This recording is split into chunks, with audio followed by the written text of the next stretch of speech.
Hi friends, government job search பண்ணியிருக்கக்கூடிய எல்லாருக்குமே வந்து ஒரு ஸ்பெஷல் வெல்கம். இன்னைக்கு இந்த வீடியோவில் எதை பற்றி பார்க்க போகிறோம் அப்படின்னா, இந்து சமய அறநிலைத்துறையிலேருந்து வந்திருக்கக்கூடிய ஒரு செம்மையான வேலைவாய்ப்பை தான் இந்த வீடியோவில் பார்க்க போகிறோம். இதில் வந்து பார்த்தீங்கன்னா தமிழ்நாட்டில் இருக்கக்கூடிய மேல் அண்ட் ஃபீமேல் ஆல் டிஸ்ட்ரிக்டில் இருக்கக்கூடியவங்க எல்லாருமே இந்த ஒரு ஜாபுக்காக வந்து பார்த்தீங்கன்னா அப்ளை பண்ணிக்க முடியும். 2 விதமான போஸ்டிங் வந்து கொடுக்குறாங்க. டோட்டல் வேகன்சி வந்து 40 விதமான வேகன்சி வந்து அப்டேட்டில் பண்ணியிருக்காங்க. இந்த போஸ்டிங்க்கு வந்து எப்படி வந்து அப்ளை பண்ணுறது, யாரெல்லாம் இதுக்கு வந்து தகுதியான நபர்கள், என்னென்ன ப்ரொசீஜர்லாம் வந்து பார்த்தீங்கன்னா இது வந்து ஃபாலோ பண்ணணும் அப்படிங்கிறது எல்லாமே உங்களுக்கு இந்த வீடியோவில் வந்து பார்த்தீங்கன்னா ஷேர் பண்ணியிருக்கேன். ஸோ வீடியோ வந்து ஸ்கிப் பண்ணாமல் முழுமையாக பார்த்தீங்கன்னா மட்டும்தான் இந்த அறநிலைத்துறையில் வந்து எப்படி வந்து வேலைக்கு வந்து உள்ளே வந்து போக முடியும் அப்படிங்கிறது எல்லாமே உங்களுக்கு இந்த வீடியோவில் வந்து சொல்லியிருக்கேன். எந்த ஒரு எக்ஸாமினேஷனுமே கிடையாது, டேரெக்டாக பணி நியமனம் வந்து பண்ணுறாங்க. இந்த ஒரு விஷயத்தை நீங்கள் ஃபாலோ பண்ணிங்கன்னா கண்டிப்பாக வந்து பார்த்தீங்கன்னா இந்த இந்து சமய அறநிலைத்துறையில் ஈஸியாகவே நீங்கள் வந்து உள்ளே வந்து போக முடியும். இதை பார்த்தா இன்றைக்கி நம்ம டீட்டெயிலாக பார்க்க போகிறோம். வீடியோக்குள்ளே போகிறதுக்கு முன்னாடி இப்போ தான் நம்ம சேனல் நீங்கள் ஃபர்ஸ்ட் டைம் பார்க்குறீங்க அப்படின்னா இந்த வீடியோக்கு கீழே இருக்கக்கூடிய சப்ஸ்கிரைப் பட்டனையும் பக்கத்தில் இருக்கக்கூடிய பெல் பட்டனையும் கிளிக் பண்ணி ஆல்ங்கிறத எனபிள் பண்ணிச்சுக்கோங்க.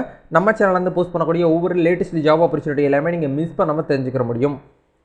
அது மட்டும் இல்லாமல் எம்ப்ளாய்மெண்ட் சோசியல் சர்வீஸ்னு ஒரு டெலிகிராம் சேனல் ஒன்று இருக்குது நம்மகிட்ட. அதில் ஜாயின் பண்ணாமல் இருந்தீங்கன்னா அதுக்கான லிங்க்குமே வீடியோ கீழே டிஸ்கிரிப்ஷனில் கொடுத்துருக்கேன். நீங்கள் வந்து ஒரு டெலிகிராம் யூஸராக இருக்கிறீங்க அப்படின்னா கண்டிப்பாக இந்த குரூப்பில் வந்து உங்களுக்கு ரொம்ப ஹெல்ப்ஃபுல்லாக இருக்கும். இதில் ஏகப்பட்ட ஜாப் ஆப்பர்ச்சுனிட்டியாக இருக்கட்டும், சென்ட்ரல் கவர்மெண்ட் வந்திருக்கக்கூடிய நோட்டிஃபிகேஷனாக இருக்கட்டும், இ-சேவை மையத்தில் வந்திருக்கக்கூடிய எந்த ஒரு அப்டேட்டாக இருக்கட்டும், நீங்கள் வந்து ஒரு அடிஷனலாக ஒரு இன்கம் பார்க்குறதுக்கு யூஸ்ஃபுல்லாக இருக்கக்கூடிய எல்லா இன்ஃபர்மேஷனும் இந்த ஒரே குரூப்பில் உங்களுக்கு வந்து ஷேர் பண்ணிட்டு இருப்போம். இந்த குரூப்பில் கிட்டத்தட்ட வந்து பார்த்தீங்கன்னா ஒரு 1700க்கும் மேற்பட்ட நிறைய நபர்கள், ஸ்கூல் ஸ்டூடெண்ட்ஸாக இருக்கட்டும், காலேஜ் ஸ்டூடெண்ட்ஸு, பெரிய கார்பரேட் கம்பெனியில் ஒர்க் பண்ணிட்டு இருக்கக்கூடிய மேனேஜர்ஸ், சூப்பர்வைசர், ஹச்ஆர்ஸ் எல்லாமே இந்த குரூப்பில் வந்து இருக்கிறாங்க. அவங்களுக்கு தேவையான ஸ்டாஃப் வந்து பார்த்தீங்கன்னா ஈஸியாகவே இதில் வந்து எடுத்துக்கிறாங்க. அதனால் நீங்கள் வந்து ஒரு ஜாப் சீக்கிரமாக இருக்கிறீங்க, ஒரு ஜாப் வந்து ஆன்லைனில் சர்ச் பண்ணிட்டு இருக்கீங்க, நீங்கள் வந்து ஒரு டிஎன்பிஎஸ்சி எக்ஸாமுக்கு வந்து ப்ரிப்பேர் பண்ணிட்டு இருக்கீங்க அப்படின்னா கண்டிப்பாக இந்த ஒரு குரூப் வந்து உங்களுக்கு ரொம்ப ஹெல்ப்ஃபுல்லாக இருக்கும். ஸோ மறக்காமல் இதில் வந்து ஜாயின் பண்ணிக்கோங்க. இதுக்கு நான் லிங்க்ஸ் எல்லாமே டிஸ்கிரிப்ஷனில் கொடுத்துருக்கேன், மறக்காமல் செக் அவுட் பண்ணி பாருங்கள். சரி, வாங்க இப்போ டேரெக்டாக வீடியோக்குள்ளே போகலாம். ஓகே ஃப்ரெண்ட்ஸ், இன்றைக்கி நம்ம இந்த வீடியோவில் பார்க்க போகிற ஆப்பர்ச்சுனிட்டி வந்து பார்த்தீங்கன்னா இந்து சமய அறநிலைத்துறையிலேருந்து வந்திருக்கக்கூடிய நோட்டிஃபிகேஷன். இது வந்து பார்த்தீங்கன்னா தமிழக அரசாங்கத்தின் மூலியமாக வந்து பார்த்தீங்கன்னா இந்த ஒரு நோட்டிஃபிகேஷன் வந்து ரிலீஸ் பண்ணியிருக்காங்க. என்னென்ன போஸ்டிங் வந்து ஃபர்ஸ்ட் வந்து கொடுக்குறாங்க அப்படின்னா மண்டல ஸ்தபதி மற்றும் மண்டல உதவி ஸ்தபதி இடங்கள் அப்படின்னு சொல்லிட்டு கொடுத்துருக்காங்க. தற்காலிகமாக தொகுப்பூதியத்தில் ஒப்பந்த அடிப்படையில் வந்து நிரப்பப்பட உள்ளது அப்படிங்கிற மாதிரி சொல்லியிருக்காங்க. சரிங்களா, ஜஸ்ட் வந்து பார்த்தீங்கன்னா ஒரு கான்ட்ராக்ட் பேஸ் பண்ணி டெம்பரரி போஸ்டிங் தான். இது வந்து பார்த்தீங்கன்னா பெர்மனெண்ட் ஆகிறதுக்கும் வாய்ப்பு வந்து இருக்குது அப்படிங்கிற மாதிரி சொல்லியிருக்காங்க. பதவியின் பெயர் வந்து பார்த்தீங்கன்னா ஃபர்ஸ்ட் வந்து மண்டல ஸ்தபதி. இது வந்து ஒரு 10 வேகன்சி வந்து அப்டேட்டில் இருக்குது அப்படிங்கிறத சொல்கிறாங்க. நிரப்பப்பட உள்ள இத்துறையின் அலுவலகம் வந்து பார்த்தீங்கன்னா இணை ஆணையர் அலுவலகத்தில் வந்து பார்த்தீங்கன்னா உங்களுக்கு வந்து இருக்கும் அப்படிங்கிற மாதிரி சொல்லியிருக்காங்க. பட்டியல் 1ல் சொல்லியிருக்காங்க. இதுக்கான மாதாந்திர சேலரி, அதாவது பெர் மந்த் உங்களுக்கு சேலரி வந்து பார்த்தீங்கன்னா 25,000 உங்களுக்கு வந்து பார்த்தீங்கன்னா சொல்லியிருக்காங்க. இது வந்து டெம்பரரி இல்லை கவர்மெண்ட் இல்லை வந்து ப்ரைவேட் எதாவது வேணாலும் இருக்கட்டும், நம்மளுக்கு சேலரி வந்து பார்த்தீங்கன்னா மாத சம்பளமே வந்து 25,000 கொடுக்குறாங்க. ப்ரைவேட்லேயும் சரி, கவர்மெண்ட் ஜாப்பை பார்த்துட்டு நிறைய நபர்களுக்கு கூட 25,000 சேலரி வந்து பார்த்தீங்கன்னா வாங்குறது கிடையாது. அதனால் இந்த ஆப்பர்ச்சுனிட்டி எல்லாருமே வந்து பார்த்தீங்கன்னா யூஸ் பண்ணிக்கோங்க. மாத சம்பளமே வந்து ஸ்டார்டிங் சேலரியே உங்களுக்கு 25,000 ப்ளஸ் உங்களுக்கு வந்து பார்த்தீங்கன்னா இன்சென்டிவ் இதரப்படிகள் எல்லாமே உங்களுக்கு வந்து பார்த்தீங்கன்னா கொடுப்போம் அப்படிங்கிற மாதிரி சொல்லியிருக்காங்க மண்டல ஸ்தபதிக்கு. நெக்ஸ்ட் வந்து பார்த்தீங்கன்னா அதே மாதிரி உதவி அசிஸ்டன்ட் ஸ்தபதிக்கு வந்து பார்த்தீங்கன்னா 38 வேகன்சி, டோட்டலாக வந்து பார்த்தீங்கன்னா 48 வேகன்சிஸ் வந்து பார்த்தீங்கன்னா அப்டேட் பண்ணியிருக்காங்க. இதுவுமே வந்து உதவி ஆணையர் அலுவலகம் மற்றும் ஆணையர் அலுவலகத்தில் வந்து பார்த்தீங்கன்னா உங்களுக்கான வேலை வந்து பார்த்தீங்கன்னா இருக்கும் அப்படிங்கிற மாதிரி சொல்லியிருக்காங்க. இதுவுமே பட்டியல் 2ல் உங்களுக்கு வந்து கொடுத்துருக்காங்க. இந்த அசிஸ்டன்ட் ஸ்தபதிக்கு வந்து பார்த்தீங்கன்னா உங்களுக்கு வந்து 20,000 பெர் மந்த் உங்களுக்கு வந்து சேலரி இருக்கும். ப்ளஸ் அடிஷனலாக உங்களுக்கு வந்து பார்த்தீங்கன்னா இதரப்படிகள் எல்லாமே உங்களுக்கு வந்து இருக்கும் அப்படிங்கிற மாதிரி சொல்லியிருக்காங்க.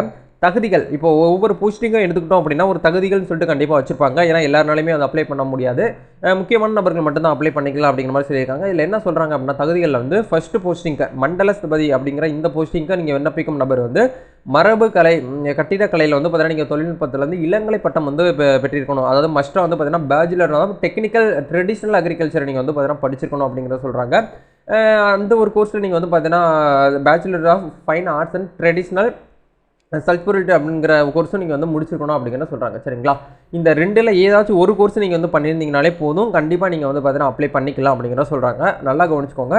நோட்டிஃபிகேஷன் நீங்கள் போயிட்டு தெளிவாக வந்து பாருங்கள். வீடியோவில் நான் வந்து ரொம்ப ஃபாஸ்ட்டாக சொல்லிடுவேன், ரொம்ப ஸ்லோவாக சொல்லிடுவேன். நிறைய சில நபர்களுக்கு வந்து பார்த்தீங்கன்னா ரொம்ப ஃபாஸ்ட்டாக சொல்ல பிடிக்கும், சில பேருக்கு தெளிவாக நிறுத்தி நிதானமாக சொல்ல பிடிக்கும். அதனால் வந்து உங்களுக்கு வீடியோவில் எப்படி நீங்கள் பார்க்குறீங்கன்னு சொல்லிட்டு என்ன தெரியல. அதனால் ஒவ்வொரு நம்பரும் இதுக்கு நீங்கள் இன்ட்ரெஸ்டடாக இருக்கிறீங்க அப்படின்னா கண்டிப்பாக வீடியோக்கு கீழே டிஸ்கிரிப்ஷனில் நோட்டிஃபிகேஷன் லிங்க் கொடுத்துருக்கேன்.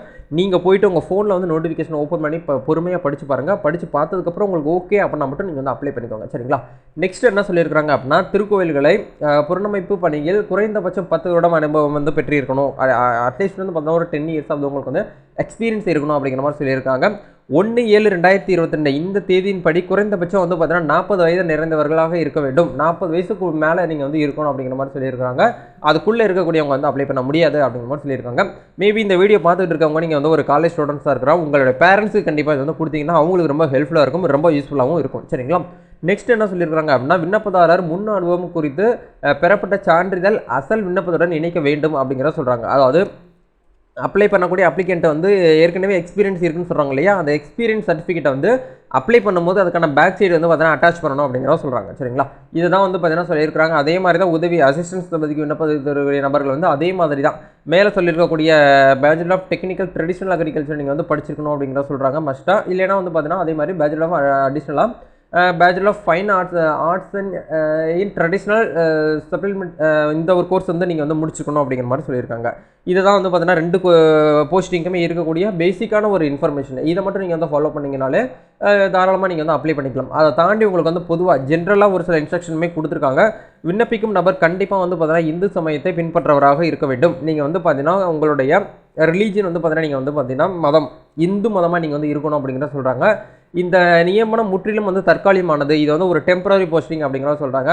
நியமனம் செய்யப்பட்ட தேதியிலிருந்து ஓராண்டு அல்லது பணியிடம் நிரந்தரமாக நிரப்பப்படும் வரை இதில் ஏதும் முன்னதோ அது வரையும் வந்து நீங்கள் வந்து பார்த்தீங்கன்னா ஒப்பந்த அடிப்படையில் நியமிக்கம் செய்யப்படும் அப்படிங்கிறத சொல்கிறாங்க. அரசால் அங்கீகரிக்கப்பட்ட பணி விதிக்கப்பட்டுள்ளது அப்படிங்கிறத சொல்கிறாங்க.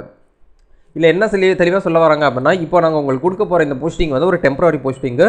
ஒரு வருஷம் நீங்கள் வந்து அதில் வந்து ஒரு நல்ல பெர்மனெண்ட்டாக நீங்கள் வந்து நல்லா ஒர்க் பண்ணிட்டீங்க அப்படின்னா உங்களை வந்து பார்த்தீங்கன்னா அரசு பணியை நாங்கள் மாற்றுறதுக்கு 100% வாய்ப்பு வந்து இருக்குது அப்படிங்கிற மாதிரி சொல்லியிருக்காங்க. இந்த நியமனம் மூலம் இவர்கள் பின்னாளில் ஏதேனும் முன்னுரிமைக்கு வர இயலாது அப்படிங்கிறத சொல்கிறாங்க. இது ரிலேட்டடாக உங்களுக்கு வந்து எந்த ஒரு ப்ரிஃபரன்ஸுமே உங்களுக்கு வந்து கிடைக்காது அப்படிங்கிற மாதிரி சொல்லியிருக்காங்க. சரிங்களா, இதுதான் வந்து பேசிக்காக சொல்லியிருக்காங்க. இப்போ இந்த ஒரு போஸ்டிங் வந்து எப்படி அப்ளை பண்ணுறது அப்படிங்கிறத பார்க்கலாம். அப்ளை பண்ணுறது வந்து பார்த்தீங்கன்னா என்ன சொல்லியிருக்காங்க அப்படின்னா, ஒரு நபர் ஒரு பணியிற்கு மட்டுமே விண்ணப்பம் அளிக்கப்படும் அனுப்பப்பட வேண்டும் அப்படிங்கிற சொல்கிறாங்க. விண்ணப்ப படிவம் இதுடன் இணைக்கப்பட்டுள்ளது அப்படிங்கிறத கொடுத்துருக்காங்க. அப்படியே கீழே வரும்போது வந்து பார்த்தீங்கன்னா ஃபர்ஸ்ட் வந்து மண்டல ஸ்தபதி விண்ணப்ப படிவம் சொல்லிட்டு கொடுத்துருக்காங்க. இந்த இடத்துல உங்களுடைய பாஸ்போர்ட் சைஸ் ஃபோட்டோ ரீசன்ட் சைஸில் இருக்கக்கூடிய பாஸ்போர்ட் சைஸ் ஃபோட்டோ வந்து ஒட்டிக்கோங்க. பெயருங்கிற இடத்துல உங்களுடைய பெயர் வந்து தமிழில் எழுதுங்க. எல்லாமே தமிழில் எழுதுங்க. உங்களுடைய ஃபாதர் நேம் எழுதுங்க. நீங்கள் மேரேஜ் ஆயிடுச்சு அப்படின்னா உங்களுடைய கணவர் பேர் கூட எழுதிக்கலாம். நிரந்தர முகவரி உங்களுடைய வீட்டு அட்ரஸ் வந்து கொடுங்க. உங்களுடைய இமெயில் ஐடி கொடுங்க. உங்களுடைய டேட் ஆஃப் பர்த் வந்து கேட்குறாங்க. இனம் நீங்கள் எந்த இனத்தை சேர்ந்தவங்க அப்படின்னு சொல்லிட்டு இல்லையா, அதை வந்து கரெக்டாக இந்த இடத்துல உங்களுடைய இனத்தை கொடுங்க. உங்களுடைய மதம் எதுவோ அதை வந்து கொடுங்க. உங்களுடைய கல்வி தகுதி தொழில்நுட்ப தகுதிகள், அதாவது உங்களுடைய எஜுகேஷன் குவாலிஃபிகேஷன், நெக்ஸ்ட் வந்து உங்களுடைய டெக்னிக்கல் குவாலிஃபிகேஷன் வந்து கேட்குறாங்க. ஏன்னா நிறைய நபருக்கு வந்து எஜுகேஷன் எது டெக்னிக்கல் எதுனே தெரியாமல் இருக்கிறீங்க. நீங்கள் டெக்னிக்கல் ரிலேட்டடாக அதாவது தொழில்நுட்ப ரிலேட்டடாக ஏதாச்சும் கோர்ஸ் பண்ணியிருந்தீங்க. அந்த டிப்ளமோ வந்து பார்த்தீங்கன்னா கம்ப்யூட்டர் சயின்ஸ் கம்ப்யூட்டர் ரிலேட்டடாக டிப்ளமோ மெக்கானிக்கல் இன்ஜினியரிங் இது ரிலேட்டடாக நீங்கள் வந்து படிச்சிருந்தீங்க அப்படின்னா அது எல்லாமே எந்த ஒரு டெக்னிக்கல் கோர்ஸாக உங்களுக்கு வந்து போயிடும். சரிங்களா, எஜுகேஷன் அப்படிங்கிறது வந்து பார்த்தீங்கன்னா நீங்கள் வந்து பேச்சுலர் டிகிரிஸு 10th +2 இது எல்லாமே வந்து எஜுகேஷன் கோர்ஸாக உங்களுக்கு வந்து அமையும். சரிங்களா, அதில் நீங்கள் என்ன முடிச்சிருக்கீங்களோ அதை வந்து கரெக்டாக கொடுங்க. மரபு வழியாக திருச்சப்ப தொழிலில் வந்து பார்த்தீங்கன்னா ஈடுபட்டவர்களான்னு கேட்டுருக்காங்க. நீங்கள் எஸ்னா எஸ் கொடுங்க, என்ன நோன் கொடுத்துக்கோங்க. 10 ஆண்டு அனுபவம் பெற்றவரான்னு சொல்லி கேட்டுருக்காங்க. அதுக்கான விண்ணப்பம் வந்து பார்த்தீங்கன்னா இருக்குது அப்படின்னா இந்த இடத்துல எஸ் கொடுங்க. சான்று இணைக்கப்பட்டு உள்ளதா அப்படின்னு கேட்டிருக்காங்க. எஸ்னா எஸ் கொடுங்க, ஏன்னா வந்து பார்த்தீங்கன்னா இல்லை அப்படிங்கிற கூட நீங்கள் வந்து கொடுத்துக்கலாம். நெக்ஸ்ட் வந்து பார்த்தீங்கன்னா தற்போது பணியிடத்திலிருந்து அதன் விவரம் வந்து கேட்டிருக்காங்க. தடையின்மை சான்று இணைக்கப்பட வேண்டும். நீங்கள் இப்போ கரண்ட்டாக ஒரு கம்பெனியில் ஒர்க் பண்ணிட்டு இருக்கீங்க அப்படின்னா அதுக்கான இன்வாய்ஸ் நீங்கள் வந்து பார்த்தீங்கன்னா கேட்குறாங்க. அதை வந்து கொடுத்துக்கோங்க. திருக்கோவிலில் திருப்பணி பயனாற்றும் ஏதோ அல்லது ஏதேனும் ஒரு குழுவில் வந்து பணி செய்திருந்தால் அதற்கான விவரங்கள் எதுவும் இருந்தாலும் தெரிவிக்க வேண்டும் அப்படிங்கிற சொல்கிறாங்க. நீங்கள் ஏற்கனவே ஏதாச்சும் ஒரு கோயிலில் வந்து ஒர்க் பண்ணியிருந்தீங்க அப்படின்னா அதுக்கான சர்டிஃபிகேட் வந்து கேட்குறாங்க. பின் குறிப்புன்னு சொல்லிட்டு ஏதாச்சும் இருக்குது அப்படின்னா நீங்கள் வந்து கொடுங்க, எல்லாம் விட்டுருங்க. இது எல்லாமே ஃபில் பண்ணி முடிச்சதுக்கப்புறம் உங்களுடைய சிக்னேச்சர் கேண்டிடேட்டோடைய சிக்னேச்சர் போட்டுக்கோங்க. நீங்கள் வந்து இன்றைக்கி ஃபில் பண்ணுறீங்க அப்படின்னா நாளைக்கு டேட்டை போடுங்க. நாளைக்கு டேட்டை போட்டு நீங்கள் வந்து பார்த்தீங்கன்னா ஃபில் பண்ணி இணைக்கப்பட வேண்டிய ஆவணம்னு சொல்லிட்டு உங்களுக்கான இன்றைக்கி சர்டிஃபிகேட்டை நீங்கள் வந்து பார்த்தீங்கன்னா என்னென்ன கொடுக்குறீங்களோ அது எல்லாமே இந்த இடத்துல போட்டுக்கோங்க. சரிங்களா, இது எல்லாமே போட்டு முடிச்சுட்டு என்றைக்கு வந்து லாஸ்ட் டேட் அப்படின்னு வந்து பார்த்தீங்கன்னா இந்த மாதம் ஜனவரி 20ஆம் தேதி தான் உங்களுக்கு லாஸ்ட் டேட்டு. 20ஆம் தேதி 3 மணிக்குள்ளே அவங்களுடைய ஆஃபீஸ்க்கு போகிற மாதிரி பார்த்துக்கோங்க. எந்த அட்ரஸ்க்கு நீங்கள் வந்து ஃபில் பண்ணி சப்மிட் பண்ணணும் அப்படிங்கிற உங்களுக்கு இந்த இடத்துல வந்து பார்த்தீங்கன்னா சொல்லியிருக்காங்க. நான் உங்களுக்கு வந்து ஹைலைட் பண்ணி மார்க் பண்ணியுமே உங்களுக்கு வந்து காட்டுறேன் பாருங்கள்.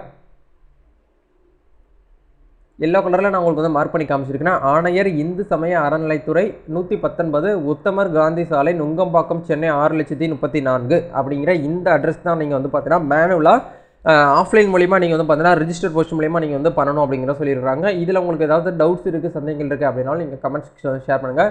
இல்லை வேறு ஏதாவது உங்களுக்கு வந்து அடிஷ்னலாக வந்து சொல்லணும் அப்படின்னாலும் நீங்கள் வந்து கமெண்ட் செக்ஷனில் ஷேர் பண்ணிக்கலாம்.